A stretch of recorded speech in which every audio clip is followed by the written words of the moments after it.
Resource, संसाधन क्या है? Everything available in our environment which can be used to satisfy our needs, provided it is technologically accessible, economically feasible, and culturally acceptable, can be termed as a resource. संसाधन क्या है? जो चीज, जो वस्तु हमारे एनवायरमेंट में प्रेजेंट है, पहली। दूसरा, और उस वस्तु से हमारे मानव की जरूरतें पूरी होती हो। तीसरा, तकनीकी रूप से पहुंच के दायरे में हो, आर्थिक रूप से उपयोग करने लायक हो और सांस्कृतिक रूप से अपनाई गई हो। वो सारी चीजें, वे सारी वस्तुएं रिसोर्स कहलाती है। In simple word we can say all the useful elements present in our environment that satisfy our basic needs, we call them resources. वे सारी वस्तुएं जो हमारे एनवायरमेंट में प्रेजेंट है और जो हमारी जरूरतों को पूरा करती है, उसको हम संसाधन का नाम देते हैं। For example, mineral, livestock, coal, petroleum, solar energy, wind, water, soil, mountain, vegetation, these all are the examples of resources. संसाधन जितनी भी हमारे इस एनवायरमेंट में जो भी चीजें हैं, चाहे वो मिट्टी है, पेड़ पौधे है, पर्वत है, पानी है, हवा है, ये सारे रिसोर्सेज के एग्जाम्पल है। दूसरी चीज, अब हम करेंगे इसका classification. Classification of resources on various basis. हम अलग अलग आधार पर हमारे एनवायरमेंट में जो रिसोर्सेज पाए जाते हैं, उनका वर्गीकरण करते हैं। सबसे पहले जो वर्गीकरण हम करते हैं, वो करते हैं on the basis of origin, and on the basis of origin we classify our resources into two categories, biotic resources and abiotic resources. सबसे पहले हम कर रहे हैं उत्पत्ति के आधार पर संसाधनों का वर्गीकरण। और ये वर्गीकरण हम दो आधार पर करते हैं, सजीव संसाधन और निर्जीव संसाधन, या living things and non living things कह सकते हैं हम। बायोटिक रिसोर्सेज कौन से हैं? All those resources which are living, which are present in a living form in our environment, we call them biotic resources. जो भी चीजें हैं जो हमारे एनवायरमेंट में जीवित है, जिसमें जीवन है, उसको हम कहते हैं biotic resources. For example, livestock, vegetation, these are the examples of biotic resources. दूसरी तरफ एबायोटिक रिसोर्सेज कौन से होंगे? All those resources which are composed of non-living things are called abiotic resources, or simple word, which have no life, we call them abiotic resources. जितने भी non living things है हमारे environment में, जिसमें जीवन नहीं है, वो है abiotic resources. For example, rocks, metal, mineral, soil, ये सारे एबायोटिक रिसोर्सेज में शामिल होती है। दूसरी तरफ दूसरा जो विभाजन हम करते हैं बेटा, वो करते हैं on the basis of exhaustibility, उपयोगिता के आधार पर संसाधनों का वर्गीकरण। And we classify our resources into two categories on the basis of exhaustibility. Renewable resources and non-renewable resources.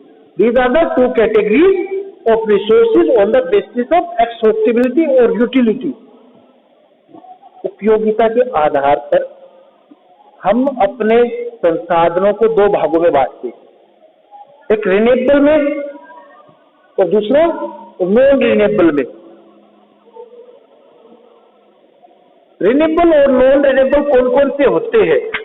सुनो, renewable resources are those resources which can be used again and again और can be reproduced. For example solar energy, wind energy, etcetera.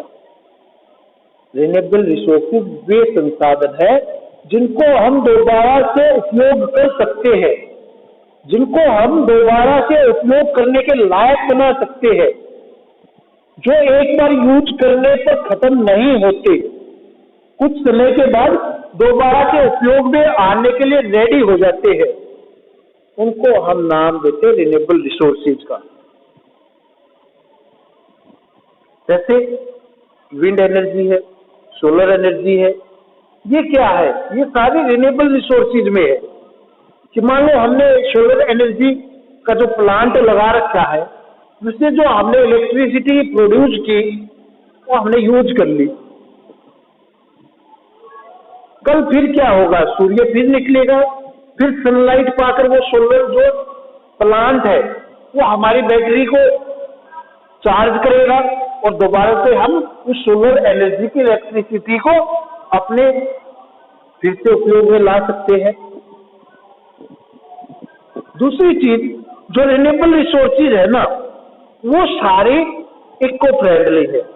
Renewable resources are eco friendly because they do not cause any type of pollution. Renewable resources हमारे environment के लिए काफी ज्यादा फायदेमंद है क्योंकि ये हमारे एनवायरनमेंट को पोल्यूट नहीं करते।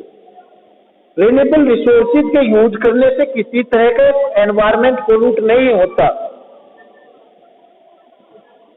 दूसरी तरफ non renewable resources, non renewable resources are those resources which can not be reproduced again and again. If we use them once, they are gone forever. Renewable resources way resources होते हैं जिनका एक बार ही use कर सकते हैं, एक बार use कर लिया तो हमेशा के लिए खत्म हो जाएंगे, हम उनको दोबारा से नहीं बना सकते, उपयोग के लिए नहीं तैयार कर सकते। एक लंबी प्रक्रिया है, काफी लंबा समय लग जाता है नॉन रिन्यूएबल रिसोर्सेज को दोबारा से रिप्रोड्यूस होने में। जैसे पेट्रोलियम प्रोडक्ट्स, गैसेज है, कोल है, ये सारे क्या है? ये सारे नॉन रिन्यूएबल रिसोर्सेज के एग्जांपल है कि मैंने अपनी गाड़ी में पेट्रोल डलवाया, वो पेट्रोल डलवाया, मैंने अपनी गाड़ी चलाई, पेट्रोल खत्म, उसका कोई भी अवशेष मेरे पास नहीं बचेगा। मैं उस पेट्रोल को जो यूज हुआ है उसको दोबारा से यूज नहीं कर सकता, खत्म हो जाएगा एक बार यूज कर लिया तो। और इस तरह के जो नॉन रिन्यूएबल रिसोर्सेज है वो क्या है? These non renewable resources are costly because they are present in our environment in limited stocks. एक तो बहुत महंगे मिलेंगे, नॉन रिन्यूएबल रिसोर्सेज जितने भी है बहुत ज्यादा महंगे मिलेंगे क्योंकि हमारे एनवायरनमेंट में हमारे पास पहले ही वो सीमित मात्रा में है। तीसरी चीज, all the non renewable resources are causes pollution. Non renewable resources are causes for pollution. They are responsible for environment degradation and environment pollution और ग्लोबल वार्मिंग। जो हमारा वातावरण, हमारा एनवायरनमेंट आज पोल्यूट हो रहा है, उसका मेन रीजन क्या है? नॉन रिन्यूएबल रिसोर्सेज का ज्यादा से ज्यादा यूज करना, यही उसका कारण है। हम ज्यादा पेट्रोल यूज करते हैं, तो इससे क्या हो रहा है, हमारा एनवायरमेंट भी पोल्यूट हो रहा है, तो इको फ्रेंडली नहीं है ये। क्लियर। नेक्स्ट हम करते होता, on the basis of ownership we classify resources into 4 categories on the basis of ownership. स्वामित्व या मालिकाना हक के आधार पर हम जो अपने संसाधनों को बांटते हैं, वो बांटते 4 भागों में, individual, community owned, national and international resources में। कौन से संसाधनों पर स्वामित्व किसका होगा, इसके आधार पर हमने क्या किया, अपने रिसोर्सेज को 4 भागों में बांट दिया। Individual resources are those resources which are owned by an individual privately. For example, land, plantation, homes, water in wells, books, houses. These are the examples of individual resources. Because only a particular individual can occupy it. Individual resources कौन से, जिसके ऊपर किसी एक व्यक्ति का अधिकार हो। जैसे हमारे मकान है, मेरा बैग है, मेरी पुस्तकें है, मेरे खेत है, इन सब के ऊपर मेरा ही तो अधिकार होगा। अब ये नहीं कि कोई मेरे घर में जबरदस्ती मेरे से बिना पूछे मेरे घर में एंटर हो जाए, उसको एंट्री लेने से पहले मेरे से परमिशन लेनी पड़ेगी। मेरे बिना इजाजत के वो मेरी प्रॉपर्टी में दाखिल नहीं हो सकता। जिसको मैनेज करने का, कंट्रोल करने का इंडिविजुअल को राइट्स हो, वे सारे रिसोर्सेज इंडिविजुअल रिसोर्सेज कहलाते हैं। दूसरी तरफ community resources. Community resources are those resources which are owned और controlled by all the members of a community और सोसाइटी। कम्युनिटी रिसोर्सेज कौन से हैं, जिसके ऊपर समुदाय के सभी लोगों का, एक समाज के सभी नागरिकों का अधिकार हो, उसको हम कहते हैं community owned resources. For example, grazing grounds, playgrounds, picnic spots, public park.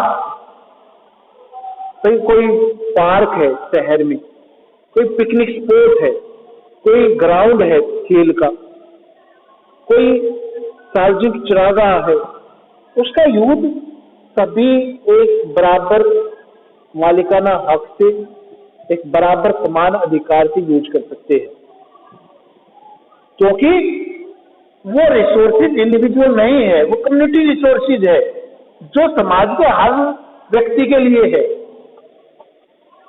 Third आते हैं national resources. National resources are those resources which are owned or controlled by a particular nation of the world. राष्ट्रीय संसाधन कौन से हैं, जो किसी एक देश की बाउंड्री के अंदर आते हैं, जो किसी एक देश के भू क्षेत्र में शामिल है, और जिनके ऊपर सिर्फ एक पर्टिकुलर कंट्री का अधिकार है। वे सारे रिसोर्सेज क्या कहलाएंगे, नेशनल रिसोर्सेज कहलाएंगे।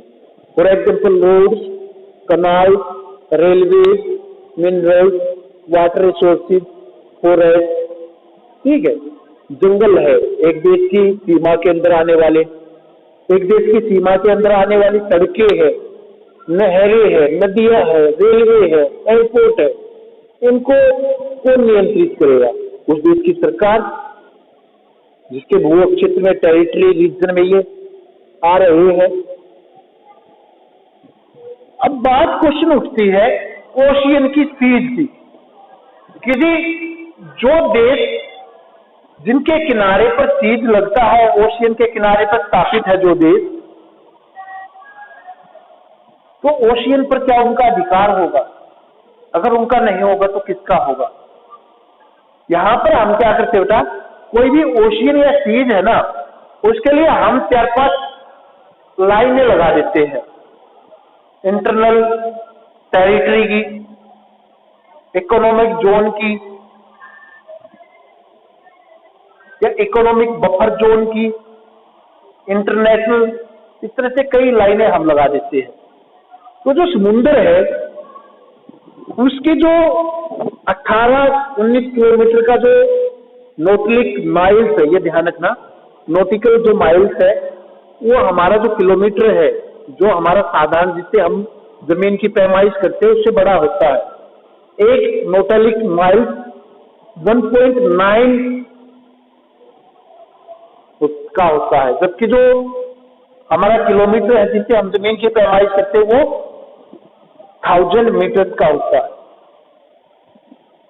यहाँ पर किलोमीटर से ज्यादा बड़ा है नॉटिकल माइल, जिससे हम समुद्र की लंबाई नापते हैं। तो वो जो नॉटिकल माइल्स है 19-18 किलोमीटर का, वो उस देश का माना जाता है जो उसके मुहाने पर स्थापित है, उसके कोस्ट से। इसके आगे का जो रीजन है वो हमने इकोनॉमिक बफर जोन मान लिया 200 किलोमीटर तक, यह आगे आ जाएगा। International resources are those resources which are owned और controlled by all the nations of the world. दुनिया के हर देश के लिए बराबर इनका महत्व है, सब इनको इस्तेमाल कर सकते हैं, कोई देश किसी दूसरे देश को इनका यूज करने से रोक नहीं सकता। The oceanic resources beyond 200 kilometre of the exclusive economic zone which belong to open ocean and no individual country can utilize these without the concurrence of international institutions।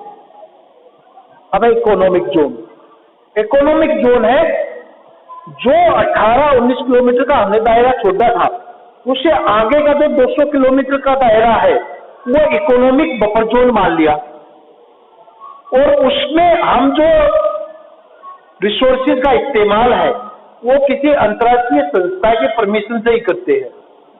कि मान लो इस रीजन में कोई पेट्रोलियम प्रोडक्ट निकल जाए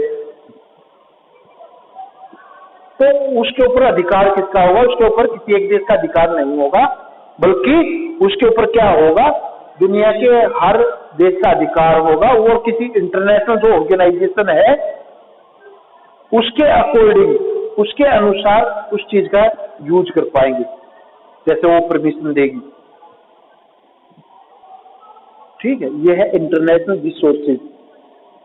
अब मान लो जैसे भारत और श्रीलंका है, तो भारत और श्रीलंका के लिए जो मैं बात करता हूं इंटरनल टेरिटरी की, ओशियन में, क्योंकि साथ साथ में लगते हैं ना दोनों देश, तो अगर वहां से हम 18 किलोमीटर लगाए तो शायद श्रीलंका का कुछ पार्ट भी भारत के हिस्से में आ जाए और श्रीलंका के हिस्से में कुछ भारत का रीजन आ जाए।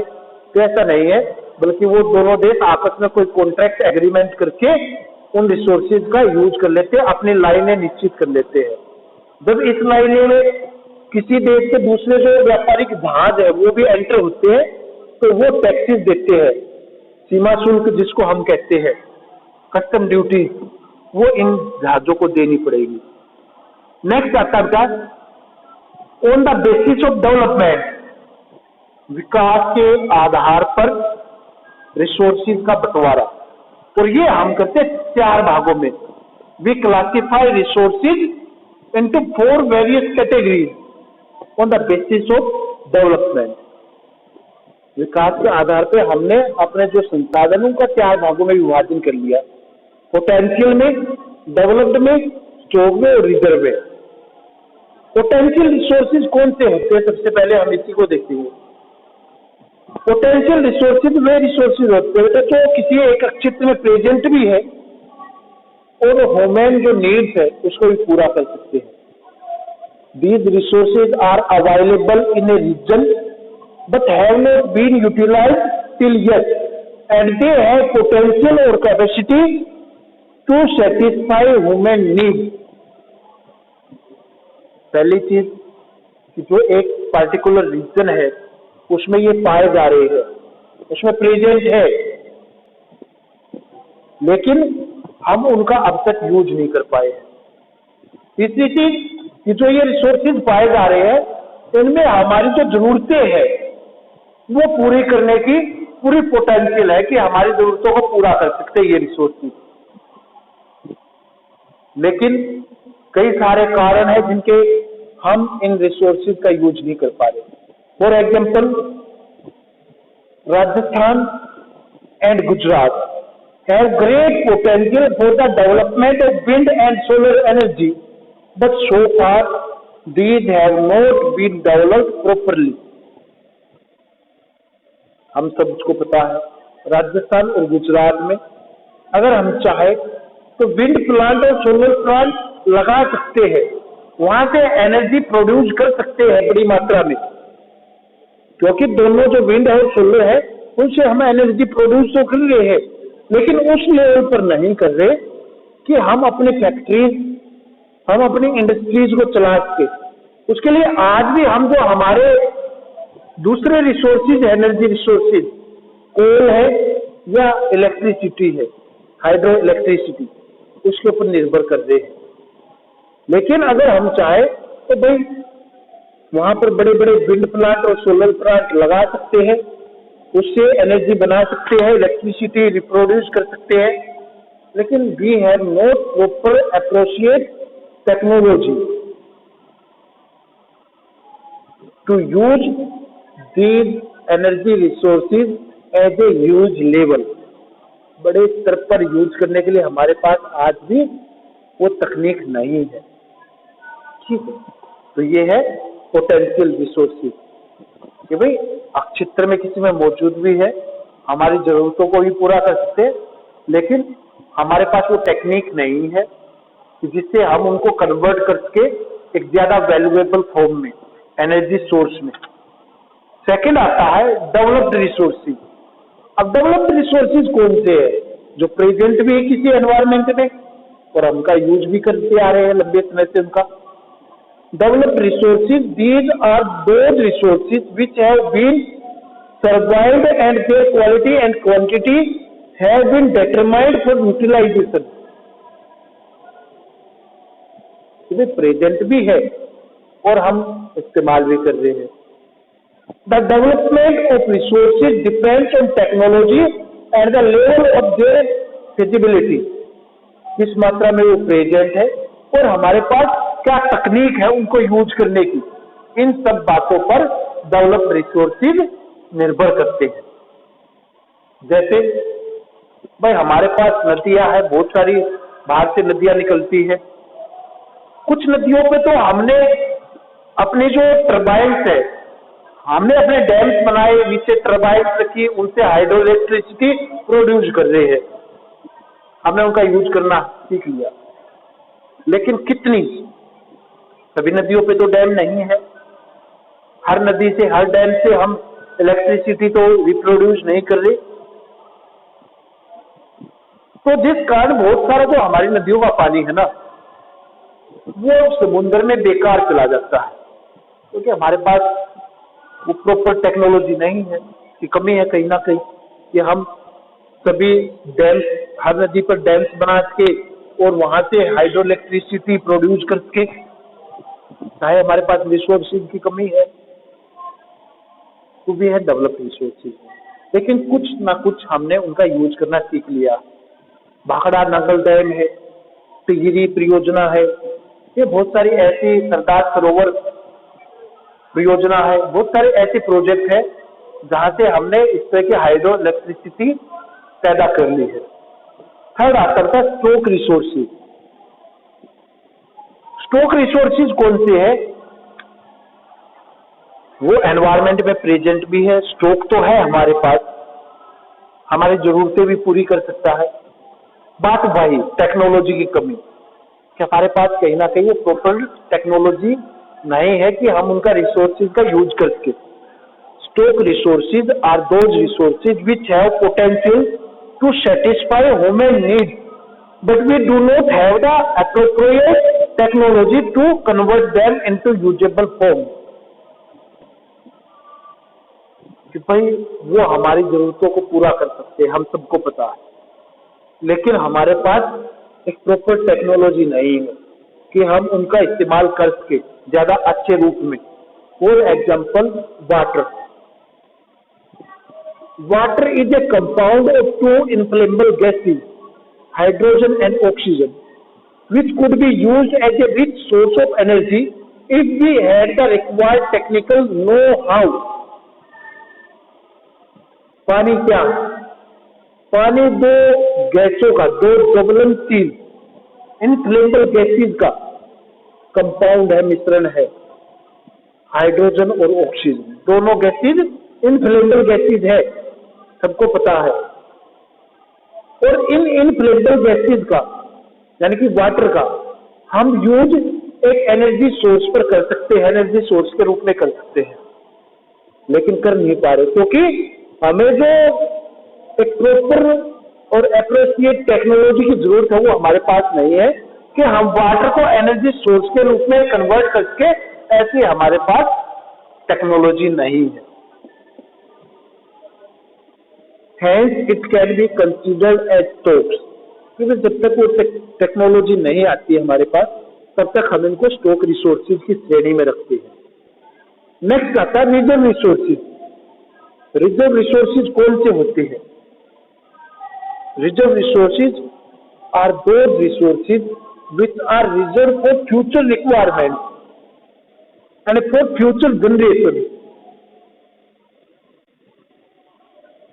या तो हमने उनको फ्यूचर जनरेशन के लिए सुरक्षित कर दिया, संरक्षित कर दिया है, भंडार करके रख दिया है, या हमने जो अपने फ्यूचर की रिक्वायरमेंट थी उसको देखते हुए हमने उनको सिक्योर कर दिया, रिजर्व करके रख दिया कि भाई जब जरूरत पड़ेगी तब इन रिसोर्सेज का हम यूज करेंगे, इसके लिए हमने उनको रिजर्व करके रख दिया है। The substance of stock which can be assessed with the help of technology, but their use has not been started properly। कि भाई हमारी जरूरतें तो पूरी कर रही है, कर भी सकती है, हमारे पास टेक्नोलॉजी भी है कि हम उनको यूज कर सके, लेकिन हमने भविष्य की रिक्वायरमेंट के लिए सुरक्षित करके रख दिया है कि जब हमारे को जरूरत पड़ेगी तब हमें इन रिजर्व रिसोर्सेज का इस्तेमाल करेंगे। Many developed